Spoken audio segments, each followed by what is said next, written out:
Pitong linggo lamang, Mayo 7 ay nagsagawa ng lingap pamamahayag ang Iglesia ni Cristo sa world largest indoor arena, ang Philippine Arena. Dinagsa ito ng mga taga Quezon City na inibitahan ng mga miyembro ng Iglesia ni Cristo sa ginawang aktibidad. Si Erlo Bringas sa detalye. Dinagsa ang 55,000 seating capacity ng world's largest indoor arena, ang Philippine Arena, sa ginawang evangelical mission at lingap sa mamamayan ng Iglesia ni Cristo nitong weekend.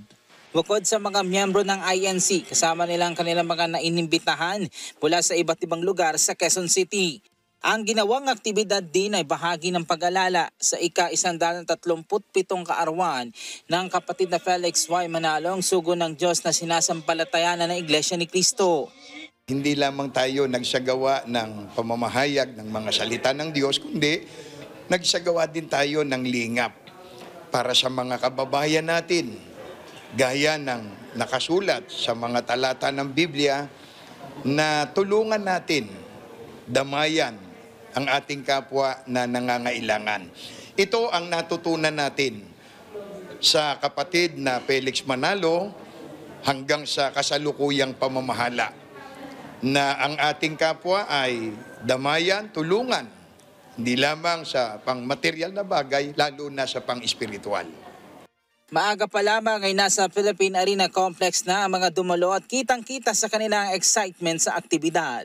Nakita po naman natin, dumating ang araw na ito at napuno ang pinakamalaking pinagdarausan natin ng ganitong aktibidad. Lahat po ng kapurihan ay atin pong iniaalay sa ating Panginoon Diyos sa naganap na malaking tagumpay. Ang pag-aaral ng bagasalita ng Diyos ay pinangunahan ni kapatid na Bienvenido Santiago, ministro ng Ebanghelyo. Naging panauhin din ng mga personnel mula sa Quezon City Police District at nakinabang sila sa mga ginawang pag-aaral ng mga salita ng Diyos na sinasampalatayanan ng Iglesia ni Cristo.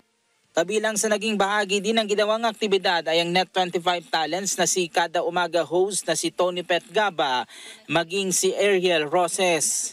Ako ay proud na proud kasi ako po ay mula sa distrito ng Quezon City at saka sa capital po, lokal ng capital po. At ako po ay nagagalak kasi talagang full force. Alam niyo naman po ang mga kapatid natin mula sa Quezon City, full force yan. Kahit saan man kapag tinawag ay talaga namang lahat pupunta at makikilahok.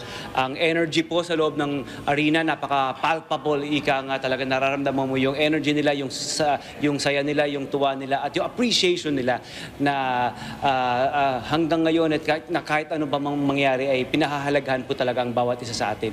Sarap po sa pakiramdam bilang kaanib sa Iglesia ni Cristo na makita na napakadaming mga bisita, nakaka-inspire na for our next event in our district to invite these many people as well. At yung saya po na ibigay po natin sa mga bisita po natin, yung mga ngiti po nila, and nakita ko po kung gaano ka prepare.